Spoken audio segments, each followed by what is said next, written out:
Kamusta mga buddy? Ako nga pala si Bulakbol, muling nagbabalik para sa panibagong adventure.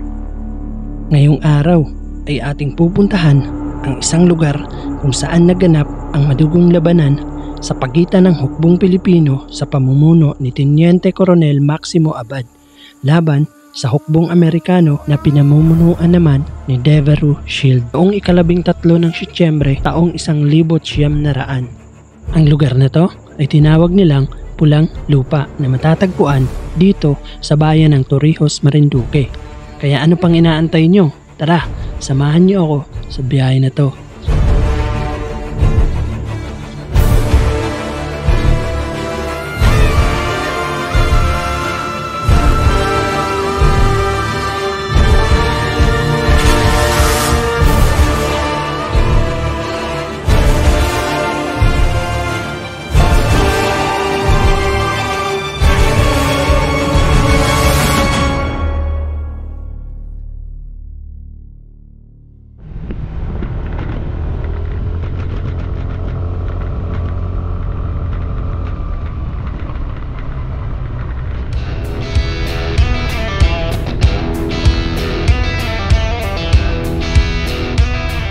At ayun na nga mga buddy, welcome back sa panibago na namang adventure. Katulad ng dati, ride tapos camp. Medyo may konting problema nga lang tayo dahil sobrang excited natin sa biyahe na to. Nakalimutan natin ang microphone ng ating GoPro. Kaya kung mapapansin nyo, puro hangin ang ating audio. Kaya voice over, pasok! Mag-aalas 12 na pala ng tanghali pero dahil malilim naman ang ating dinadaanan ay ine-enjoy lang natin ang bawat kurbada. Hindi tayo nagmamadali dahil medyo malapit lang naman ang ating biyahe. Ang destinasyon nga pala natin ngayong araw ay sa Pulang Lupa, Barangay Puktoy, Torrijos. Pasensya na pala kayo kung medyo natatagalan ng ating upload dahil hanggang sa ngayon ay hindi pa rin tayo makapag full-time content creator dahil kailangan pa rin natin magtrabaho at side hustle para may panggasto sa pamilya. Hindi pa kasi consistent ang kita natin dito sa YouTube. Kaya maraming salamat sa patuloy niyong suporta. Kahit papano, unti-unti ay may resulta ang ating ginagawa. Sheesh! At makalipas nga ang ilang minuto ay narating na natin ang Barangay Tigwi. Habang binabaybay ko nga pala yung daan papuntang Torrijos, so nadaanan ko lang tong Barangay Tigwi. Overlooking kasi dito yung isa sa pinakamataas na bundok dito sa Marinduque. Yun yung tinatawag nilang Mount Malindig. So eto siya. Ayon sa mga kakilala kong hiker, so sobrang taas daw ng bundok na to. No? Halos inaabot ng 8 oras daw yung paakyat. So ganun siya kataas. Pero hindi dito yung adventure natin ngayon. Nadaanan ko lang siya, so huminto ako para makita kung gaano nga ba siya kaganda sa malapitan. Siguro next time, ito naman yung aakyatin natin. So kailangan muna natin magpakondisyon ng katawan. Dahil medyo mapapalaban tayo dito sa akyatan. No? So tara, tuloy na tayo sa Pulang Lupa, Torrijos. Medyo malapit na yun dito, siguro mga 30 minutes na lang ang biyahe.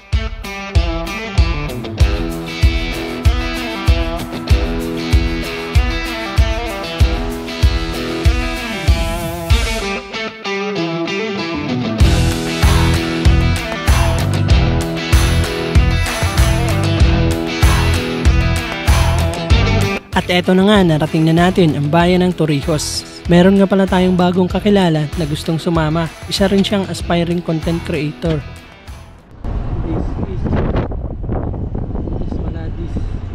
Stick TV oh. Stick TV oh. Shout out po! Shout out agad. Siya yung makakasama natin, mga buddy. Yo, what's up? Yan oh.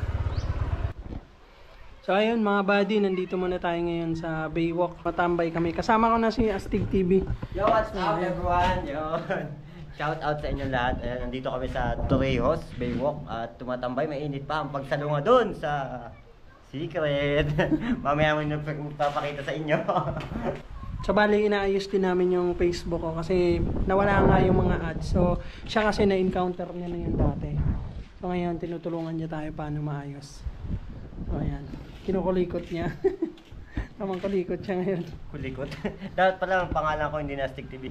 Kulikot TV. Ayan, solid din ang view dito. Ayan. Beachfront din siya. So medyo mainit pa. Mamaya siguro mga 4 PM. Akit na tayo sa Pulang Lupa. Right?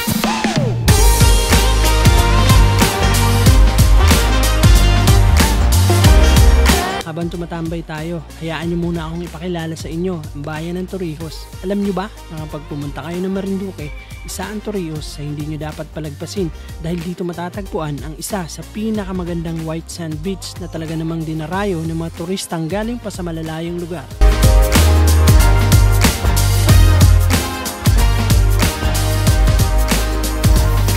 Ito nga pala, ang Poktoy White Sand Beach na matatagpuan dito sa Barangay Poktoy, Torrijos, Marinduque.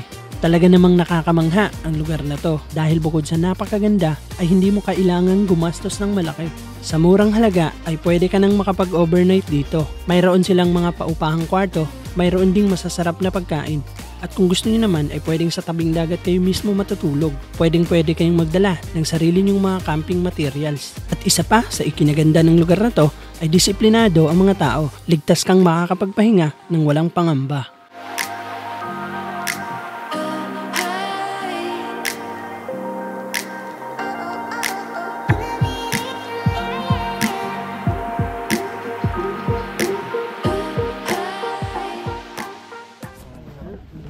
Wala akong maisip. Walang bitso dito. At bago nga kami umakyat sa Pulang Lupa ay dumaan muna kami dito sa pamilihan upang bumili ng mga babaunin namin para sa hapunan. Yun, yung mga ganon? Yeah?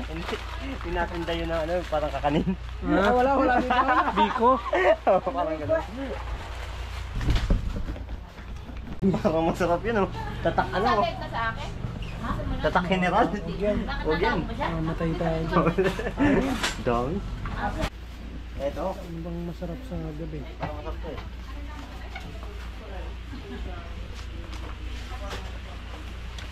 San Marino. Konting na. Daming dilata dito. Longganisa ba yan? Parang ata yan Longganisa. Chicken, longganisa yan. na.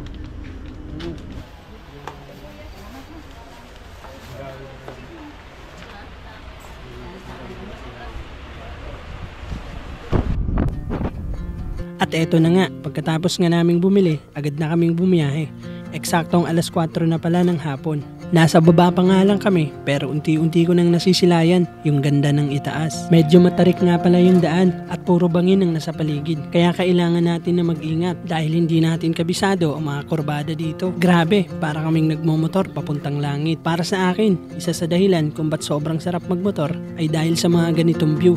Sobrang sarap yung happy ng kalikasan. Kaya sana patuloy natin itong alagaan at huwag nating hahayaang sirain ng sinuman. Nang sa ganon ay abutan pa ito ng mga susunod na henerasyon at makita din nila kung gaano nga ba kaganda ang mundo.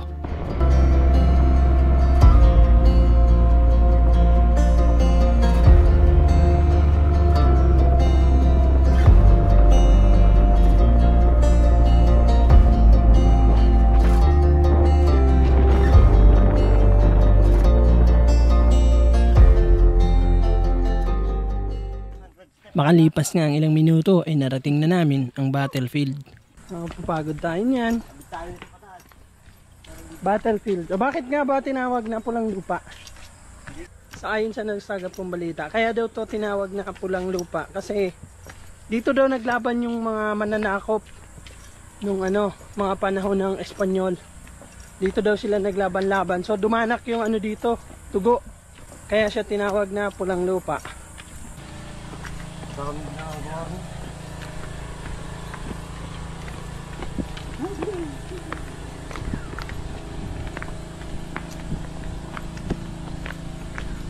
Uy, sila pula po. Tsaka si Magela. Ngoy. Oo nga ano yun, inukit talaga sa bato. So ayun mano-mano siyang inukit. Galing. Dito mismo ito mismo yung Ano pa? Ayun. So sila siguro yung mga sinaunang tao na nakipaglaban sa mga Espanyol. Ganda Marinduque Revolution Force. Ang labanan sa Pulang Lupa. Dito naganap ang madugong labanan ng hukbong Pilipino sa pamumuno ni Teniente Coronel Maximo Abad at hukbong Amerikano sa pamumuno ni Kapitan Devereux Shield noong 13 ng Setyembre taong 1900. Nagtagumpay ang mga Pilipino sa labanan na ito. Sa bisa ng kautusan ng Pangulo bilang 260 ika-1 ng Agosto taong 1973 na sinusugan ng kautusan ng Pangulo bilang 1505 ika-11 ng Hunyo taong 1978. Ang pook na ito ay ipinahayag na pambansang palatandaang makasaysayan noong 24 ng Setyembre 1971. Kaya nga tinawag na pulang lupa. Kasi dito naganap yung madugong bakbakan ng Amerikano sa pagitan ng Pilipino at mga Amerikano. Shout out sa mga bayani natin. Mabuhay kayo.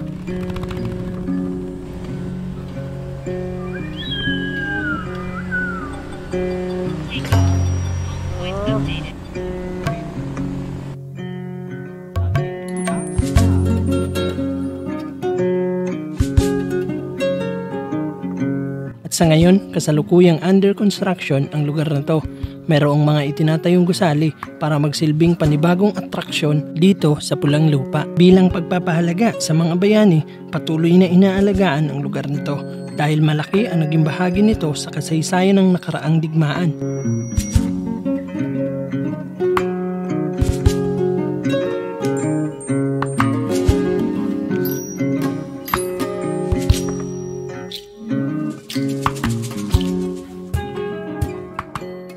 Pagkagalingan namin ng battlefield ay agad na kaming dumiretso dito sa taas upang maghanap kung saan pwedeng magpalipas ng magdamag.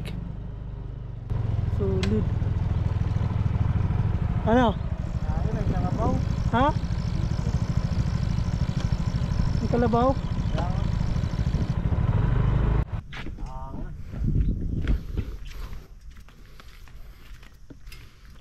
Lupit boy. Okay, ganda dito. Ganda boy. Ano, goods ba? Goods ba yan? Solid. Ganda dito boy. Lawak. Meron na kaming nakitang, uy, ano po? Ano yan? Sa'yo ba to? Di akin yan. Parang pwede sa akin yan. Ganap lang kami ng spot na pwedeng tayuan ng tent. Uy, gwapo ako dito. Sabi ko sa'yo. Yan. Alright. Pogi. Kanino kaya to?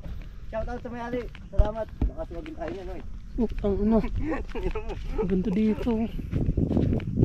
Dito, pwede na dito, Noy. Dito sa ibabaw. Lawak.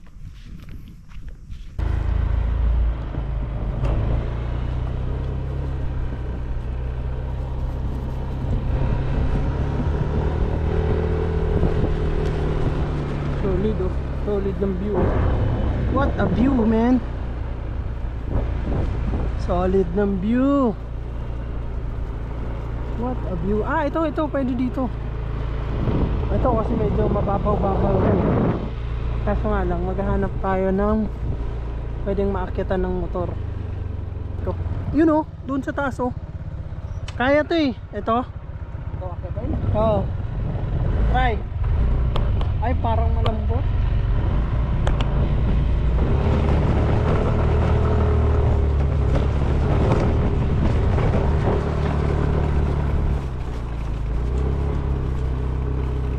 Ito na naman tayo.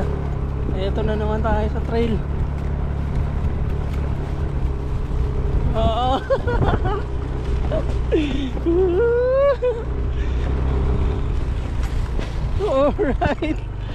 Alright. Oh no. Solid din. Ano, guys, tingin nyo. Solid din Hey. Woo. Katabi pa natin yung motor natin. Yun.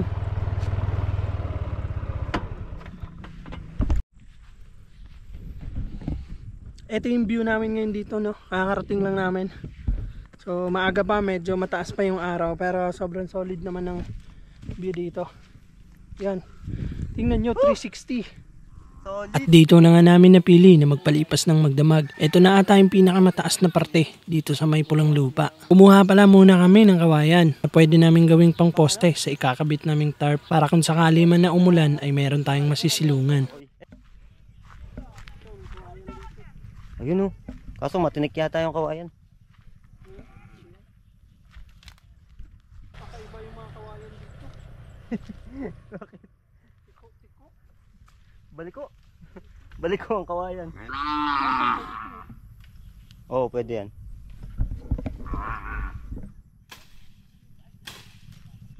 Ayun, merong nag-ano rin doon sa baba, no? Magkakamping kaya sila?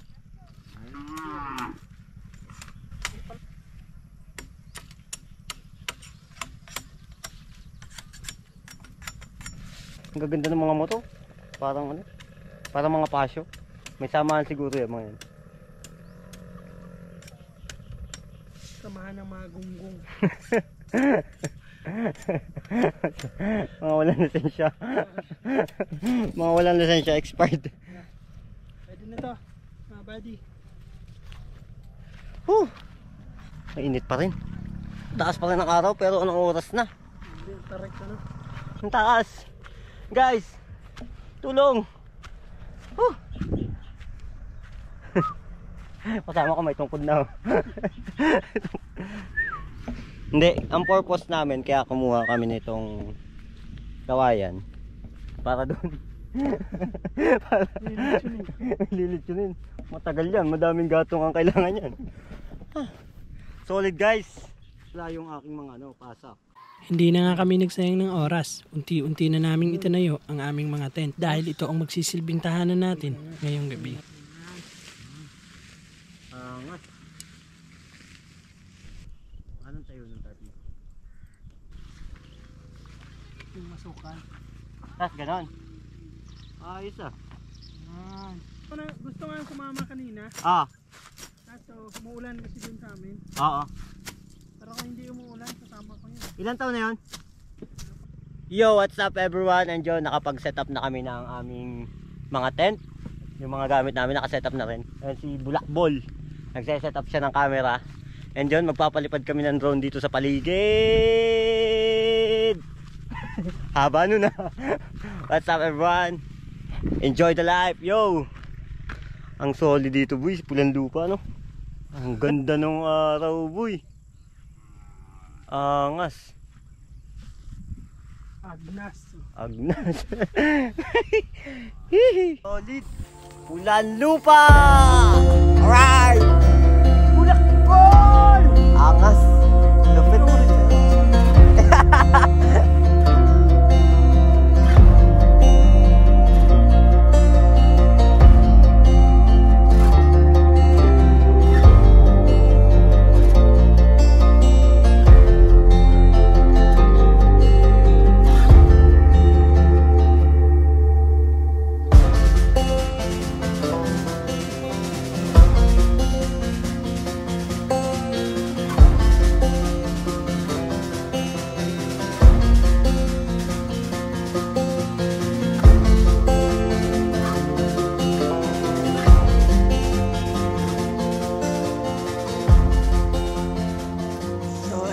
Nagluluto muna kami ng kanin. Bale, kakabalik ko lang pala. Kinuha ko kasi yung ilaw ko na naiwan dun sa sa bayan. Ay, hinihipan ba to? Hinihipan? Ano? Hihipan ko saan. Yun, solid guys. Ayos dito. Malamig ang simoy ng hangin. Sa Malamig ng simoy ng hangin dito sa lamig. Ay, anong niluluto mo? Ito special overload rice. Pares overcook. Baka nga ma-overcook. Kaya binabantayan ko. Alright. So ayan yung paligid natin ngayon. Sobrang dilim. Wala tayong makita. Nagsasaing muna kami ng kanin at maya maya magluluto tayo ng special pares overload. Asan ba yung natin? Alin? Ang ating pampainit. Alright. Doon sa meron tayong pampainit dyan guys. Angas to. Nag-grocery nga pala ako kanina. Kala ko maraming tao, magtitinda sana ako dito. Mahal dito eh. Doble patong ko dito eh, malayo eh. Mahilig pala sa food trip to si tropa natin. Trip tayo, pre. Uy, malamig na yung tubig. Ang dami. Hindi tayo kakapunta sa tubig. Ha? May yelo eh. Yelo. Yun! Oh, yun! Sponsored. Alright. Ayun o. Salamat nga pala sa Alfonso. Dito na. Yun o. Kumukulo na. Kumukulo na. Sibog na mamaya. Yun o. Mas uy. Ano to? Sauce. Sausawan. Oh, no. Nature trip tapos nag-inom. Nag-inom. Ano to? Itlog pala to. Kaya nga sa maso. Nag-cheeser ka ba? Hindi. Kaya pala? Cheeser ako eh. Si Astig TV. Alright. Konti lang guys. Whiskey. You know. Ah! Cheers! Enjoy the life, you know.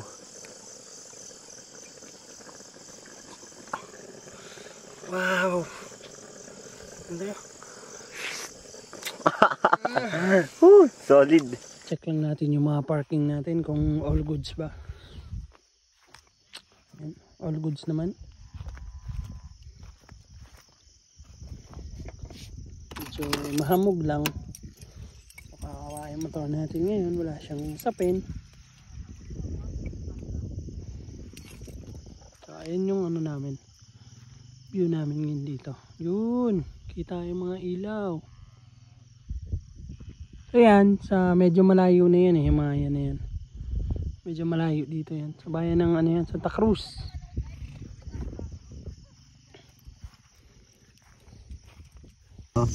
Sabi ko nga sa post ko eh, may marinig ka, kung may marinig ka man na hindi magandang bagay tungkol sa akin. Paniwalaan mo na. Tatamad ako mag-explain. Tapos ang nilagay ko namang picture. yung kumakain. E di para siyang motivation ng mayroong mga commentator na nagka-comment na tama yan, Lods. Ganyan yung nagka-relate. Yung iba naman, ang comment naman ng iba, oo, tama yan, aabalahin ka yan kasi kumakain ka. Tatama rin ka talaga. Higop ng yung spaghetti. Spaghetti. Saan ka nun? Sa event din kayo? Galing kami sa pag-rush ng picture sa sideline. Tapos merenda kami ng gabi. Kumbaga sa akin na motivation, pero mayroong halong comedy. Pinaghalo ko na. Ayos din. Ayun mga buddy, luto na yung kanin natin. So, magluluto tayo ngayon ng ginisang repolyo with century tuna. Alright. Right. Nakalimutan ko yung kutsilyo kaya no choice. Tak yung gamit. Kaysa wala. Kaysa kainin namin buo. Diba? Ayos nga pisa ng hiwa eh. Pisa ng hiwa. Kainin namin ng buo to.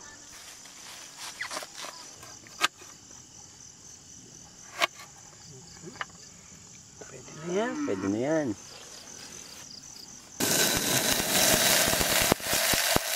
Ang krisig ah.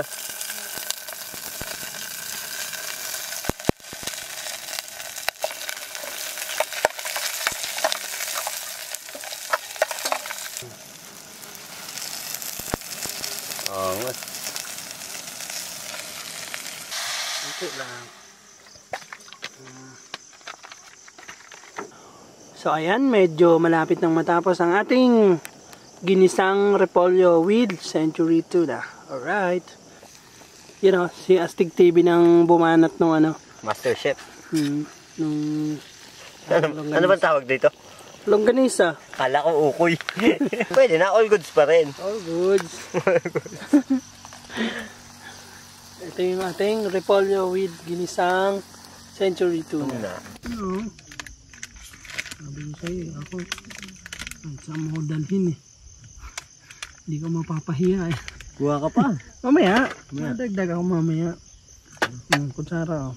Nasa iba kutsara? Meron pa dyan. Ayun. Ito.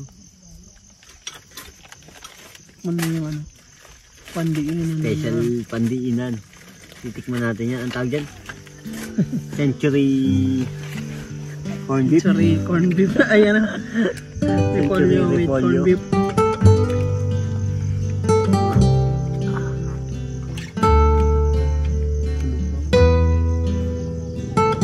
Lumalalim na ang gabi at sa mga oras na to, unti-unti na naming nararamdaman ang paglamig ng paligid kasabay ng pagbalot ng hamog sa buong kapaligiran.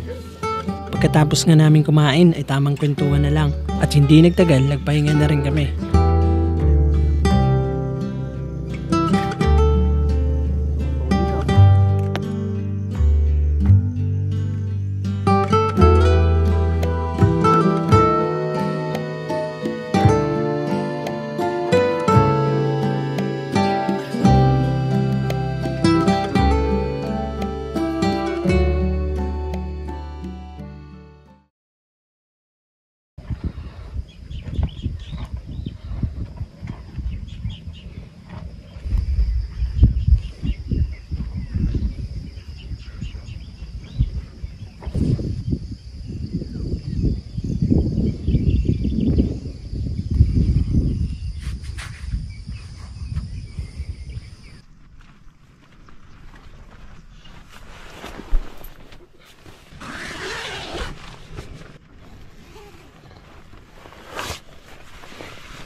Oh, she.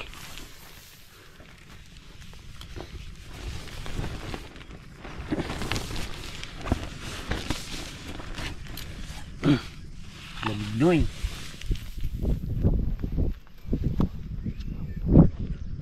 Oh.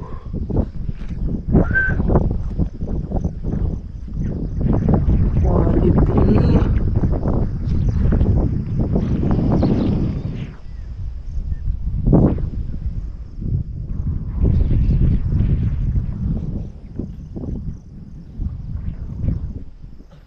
Wala akong makita. Sabi, sobrang sarap.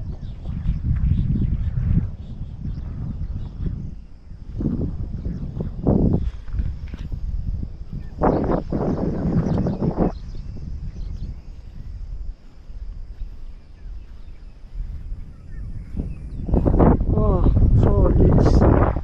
Grabe. Sobrang lamig po.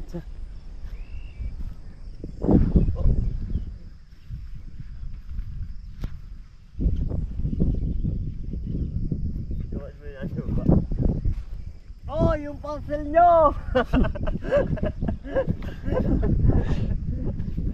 Ano pa yun? Parcel nyo! Labo pa ng paligid. Quality guys. 5, ano na nasa?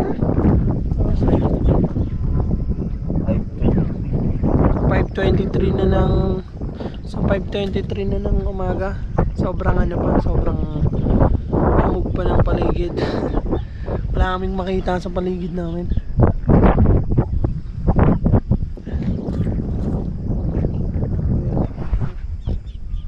Quality oh. Wow. Ito masarap paliparan ng drone mamaya. Kaso wala tayong makita. Mahangin lahat.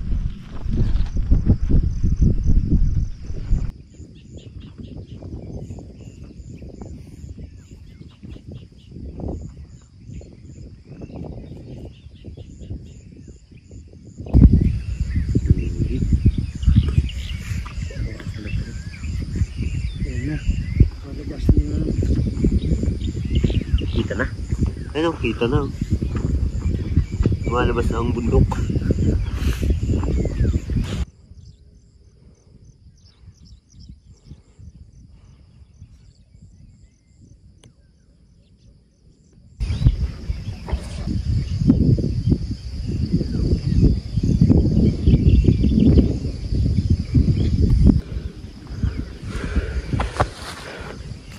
Alright guys, magluluto naman tayo ng Ang almusal. So, si Astig TV naman yung chef natin ngayon. Ito yung special ko Pansit Canton. Dali lang lutuin Pang camping. Papakulong lang natin to ng baha. May corn beef dyan, kahit wag na natin na wag na. gisa, isapaw lang na, lang natin dyan sa apoy. Para uminit. Kainan na! Ito almusal namin. Ito wala yung hagaw.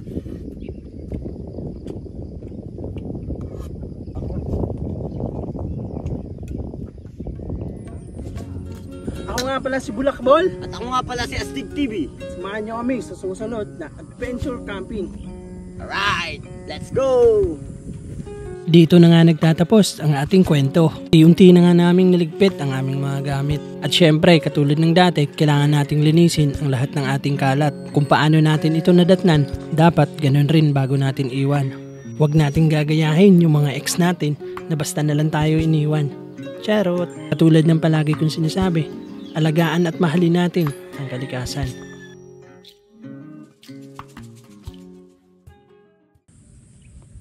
Hanggang sa muli mga buddy.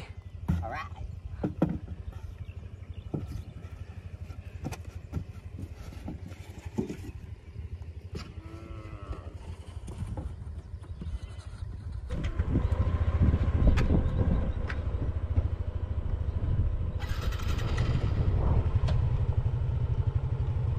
Let's go!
Hanggang dito na lang mga buddy. Magkita-kita ulit tayo sa susunod na mga adventure.